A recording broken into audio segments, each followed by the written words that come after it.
Salve, salve galera! Chegando neste domingo, como prometido, para a gente colocar aqui um ponto final sobre a preparação de Vasco e Bahia para o jogão pela terceira rodada da Série A, que encerra nesta segunda-feira às 20 horas.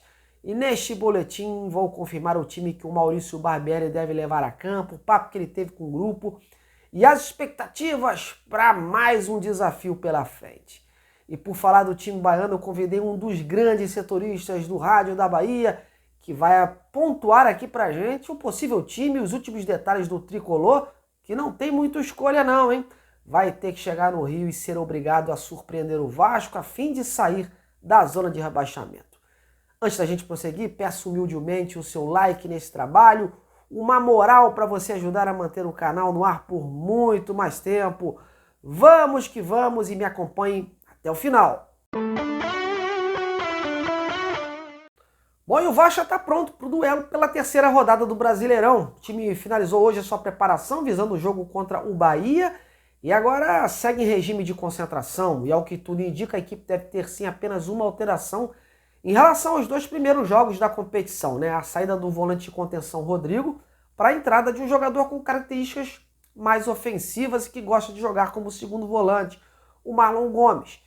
Nesse caso, a intenção é recuar o Andrei Santos e deixar o Jair mais solto, pisando na área. O Barbieri já deixou claro que costuma estudar bem o adversário e colocar a formação de acordo com o que planeja para a partida. Ele conversou bastante com o grupo e quer a equipe atenta aos contra-ataques da equipe adversária. Confirmando a titularidade do Marlon, né, em campo, o garoto realmente viveu uma semana bem especial. Aos 19 anos, o Marlon renovou seu contrato até 2026, com a presença ilustre da 777, né? E ainda teve essa convocação, né, para o Mundial Sub-20. Tem que comemorar mesmo, né? E a gente espera que ele demonstre em campo todo esse ímpeto e seja uma peça importante na engrenagem montada pelo Barbieri. Eu creio que o técnico deve colocar 3 volantes contra adversários teoricamente mais fortes, né? Com mais peças de qualidade. E nos jogos em casa, com o apoio da torcida, deixar uma equipe mais leve. Lembrando que essa não seria a primeira vez na temporada que o Marlon faria essa função. Na eliminação diante do ABC pela Copa do Brasil, o Vasco esteve em campo com o Andrei, o Marlon e o Jair, né? Como dessa vez vai acontecer. Na ocasião, foi o primeiro jogo do Marlon como titular, né, no ano. E esse então seria o segundo. Bom, se nada mudar, portanto, o provável Vasco que se desenha seria o seguinte: o Léo Jardim no gol, o Pumita Rodrigues na lateral direita, o Robson Bambu e o Léo na zaga e o Lucas Piton na lateral esquerda. O meiuca aí com o Andrei, o Marlon, o Jair e o Alex Teixeira jogando um pouquinho mais pela esquerda. E lá na frente, Gabriel Peck e Pedro Raul. Provavelmente no banco deveremos ter algumas caras novas também, como os últimos contratados da janela. Aguardemos. E o Bahia realizou hoje pela manhã seu último treino, né? Visando um compromisso importante diante do Vasco nesta segunda-feira às 20 horas em São Januário. O técnico português Renato Paiva priorizou o lado tático e principalmente a finalização de seus jogadores. Ele quer sua equipe agressiva e aproveitando os espaços deixados pelo Vasco para surpreender e sair com os 3 pontos. Também pudera, né? São 2 jogos, sendo um na sua própria casa e 2 derrotas. Por atuar fora de casa, o empate, mesmo nas atuais circunstâncias, não está sendo tratado como um mau resultado.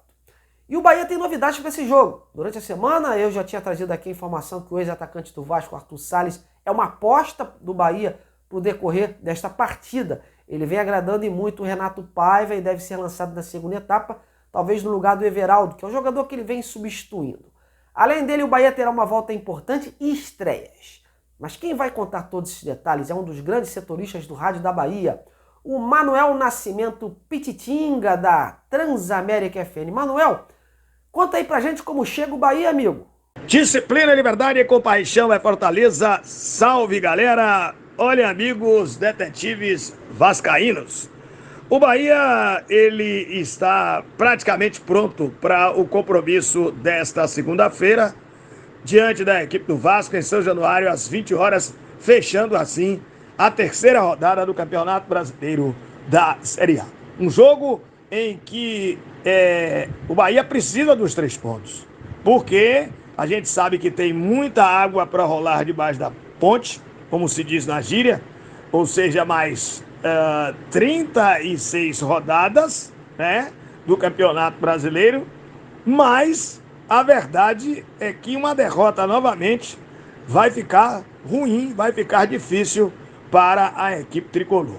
Porque estreou com a derrota diante do Bragantino fora de casa, 2-1, e no segundo jogo, uma derrota diante do Botafogo por 2-1. Houve uma recuperação em uma outra competição, que é a Copa do Brasil, mas com um time que a gente sabe que é de Série C, embora tenha feito uma grande campanha no Campeonato Carioca, entre os 4 melhores. Mas o fato é que o jogo com Volta Redonda foi um jogo que o Bahia já tinha vantagem por ter vencido fora de casa. Então é uma situação realmente complicada se o Bahia não conseguir os 3 pontos diante da equipe do Vasco da Gama. Sobre os treinamentos, o técnico hoje, o Renato Paiva, ele fez um treinamento coletivo, um tático, em que esboçou um 11 que vai a campo, sim, na próxima segunda-feira em São Januário. A expectativa é do retorno do jogador Tassiano. Ele não pôde jogar contra o Botafogo, aliás, contra o Volta Redonda, por 2 motivos. O jogador estava com um problema no quadril e também na Copa do Brasil ele não pode atuar porque já atuou pelo Grêmio esse ano. Então, o Tassiano, se tem uma expectativa do retorno dele, porque ele treinou hoje, e a outra expectativa é da estreia do Vitor Hugo, uma das contratações caras do Bahia no ano passado, jogador que veio da Turquia, para compor o sistema defensivo, porque 2 jogadores estão entregues ao departamento médico, o caso do Marcos Vitor e do Raul Gustavo, problemas no joelho, não vão voltar agora, e o Vitor Hugo, o Bahia vem jogando com uma improvisação do Rezende no lado esquerdo da zaga. Isso numa formação que foi feita em uma tentativa de melhora, que, diga-se de passagem, aconteceu, de 3 zagueiros no sistema defensivo do Sport Clube Bahia. Então, pelo que a gente está vendo aí, o time com o Marcos Felipe, o Canu, pelo lado direito da zaga, o lado central é o jogador David Duarte, o lado esquerdo, a provável estreia do Vitor Hugo. No setor de meio campo, tem aí uma dúvida entre o Iago Felipe ou a volta do Tassiano Azevedo e o jogador Cauli. As alas, lado direito, Jacaré, que renovou seu contrato até 2024, e lá na esquerda, provavelmente a volta também do Chaves, que foi poupado no jogo passado, na frente Biel e o jogador Everaldo. Essa é a equipe do Bahia que deve entrar em campo na próxima segunda-feira, aí em São Januário, no Rio de Janeiro, contra o Vasco da Gama. Direto de Salvador, Manuel Nascimento, para os amigos, detetives vascaínos. Valeu, Manuel, meu muito obrigado mais uma vez por poder enriquecer o conteúdo do canal com a sua participação e trazendo as últimas notícias do tricolor baiano. Bom, meus amigos, a sorte está lançada. É Vasco e Bahia, jogo com Caldeirão lotado em pleno feriado, e ao Vasco cabe fazer o seu papel, o seu dever de casa, vencer. Conseguiu 2 resultados importantes contra 2 equipes candidatas ao título, e agora contra o Bahia, que não faz um bom início da Série A, tem a oportunidade de voltar a vencer e ir para as cabeças, poder adquirir assim mais confiança, encarar na próxima rodada o Fluminense, que acabou sendo derrotado nessa atual rodada diante do Fortaleza por 4-2. E aí, tá confiante na vitória? Como o Vasco deve se comportar contra o Bahia? Ser mais agressivo desde o início ou chamar o adversário e tentar surpreender no contra-ataque? Deixe seu comentário, terei o maior prazer de ler e responder. Vou indo nessa, em breve estou de volta, e a você, meu muito obrigado, viu? Um grande abraço e até lá!